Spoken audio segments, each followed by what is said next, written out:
koa ny fangalana vola ho an'ireo mpampianatra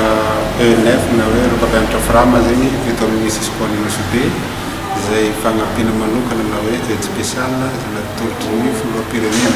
ho an'ireo mpampianatra ireo ary nikarakarainy ny ministère de l'éducation zany nanomboka tamin'ny herinandro moa zegny no fisian'io fizarana vola io zegny. Ke ny ataonay eto moa zegny dia ny fanehoana fisaorana mpitondra fanjakana indrindra fa ny filoham-pirenena Andry Nirina Rajoelina sy ny ministry ny fanabeazam-pirenena koa zegny izay mitoto na fotsy sy na andro na masaka fagnampiana ho an'ireo mpampianatra izay efa sahirankirana tamin'ny tsy fandraisan-dao ka makasitraka makapelona ny ireo fandraisana tany fitondram-panjakana amin'ny mpampianatra eto amin'ny Sisikoany. Misaotra betsaka izay.